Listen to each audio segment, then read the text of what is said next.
బులెటిన్లో breaking news చూస్తున్నాం. ఆంధ్రప్రదేశ్ రాష్ట్ర హరిత ఇంధన రంగంలోని ఒక చరిత్రాత్మక అధ్యయనానికి శ్రీకారం చుట్టబోతుంది. దేశంలోని అతిపెద్ద గ్రీన్ అమోనియా ప్రాజెక్టులో ఒకటిగా నిలిచే భారీ పరిశ్రమకు కాకినాడ వేదిక కాబోతుంది. రేపు ముఖ్యమంత్రి చంద్రబాబు, డిప్యూటీ సీఎం పవన్ కళ్యాణ్ కలిసి ఈ ప్రతిష్టాత్మక ప్రాజెక్టుకు శంకుస్థాపన చేయనున్నారు. గ్రీన్ కో గ్రూప్ కు చెందిన ఏఐఎం గ్రీన్ సంస్థ సుమారు 13,000 కోట్ల భారీ పెట్టుబడితో ఈ ప్లాంట్ ను ఏర్పాటు చేస్తుంది. ఏడాది క్రితమే ప్రభుత్వం అనుమతులు ఇవ్వగా ఇప్పుడు ఈ ప్రాజెక్టుకు కార్యరూపం దాల్చనుంది. గ్రీన్ హైడ్రోజన్ ఆధారిత టెక్నాలజీతో పనిచేసే ఈ ప్లాంట్ ద్వారా ఏటా 1 మిలియన్ మెట్రిక్ టన్నుల గ్రీన్ అమోనియాను ఉత్పత్తి చేయాలనే లక్ష్యంగా పెట్టుకున్నారు. కాకినాడలో సుమారు 495 ఎకరాల విస్తీర్ణంలో గతంగా నాగార్జున ఫెర్టిలైజర్స్ ఉన్న ప్రదేశంలో ఈ కొత్త ప్లాంట్ ను అభివృద్ధి చేస్తున్నారు. ఈ పరిశ్రమ ఏర్పాటు ద్వారా ప్రత్యక్షంగా పరోక్షంగా సుమారుగా 2,600 మంది యువతకు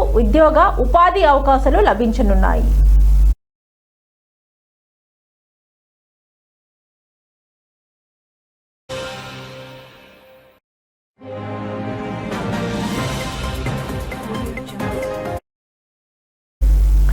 2027 చివరి నాటికి ఉత్పత్తి ప్రారంభించాలనే లక్ష్యంతో పనులు చేపట్టారు. శనివారం ఉదయం 10:30 అమరావతి నుంచి బయలుదేరనున్న చంద్రబాబు నాయుడు అలాగే ప్రాజెక్టుకు శంకుస్థాపన చేసి అనంతరం ప్రసంగిస్తారు. బొగ్గు, సహజ వాయువు వంటి ఈ శిలజ ఇంధనాలతో తయారు చేసే గ్రే, బ్లూ అమోనియాకు భిన్నంగా ఈ గ్రీన్ అమోనియా ఉత్పత్తిలో ఎలాంటి కర్బన ఆధారాలు వెలువడవు. పూర్తిగా పునరుత్పాదక ఇంధన వనరుల ఆధారంగా తయారయ్యే ఈ ఇంధనం పర్యావరణానికి ఏమాత్రం హాని కలిగించదు. ప్రపంచ దేశాలు కర్బన ఉద్గారాల తగ్గింపు లక్ష్యంగా పెట్టుకున్న ప్రస్తుత తరుణంలో గ్రీన్ హైడ్రోజన్, గ్రీన్ అమోనియా భవిష్యత్ ఇంధనాలుగా ప్రాధాన్యం సంతరించుకున్నాయి. కాకినాడ పోర్టుకు కేవలం 1 కిలోమీటర్ల దూరంలోనే ఈ ప్లాంట్ ఉండడం వల్ల ఇక్కడ ఉత్పత్తి అయ్యే గ్రీన్ అమోనియాను ప్రపంచ దేశాలకు ఎగుమతి చేసేందుకు అద్భుతమైన అవకాశంగా ఉంటుంది. ఇప్పటికే ఏఎం గ్రీన్ సంస్థ జర్మనీకి చెందిన యూనిఫర్ SEతో ఒప్పందం కూడా కుదుర్చుకుంది.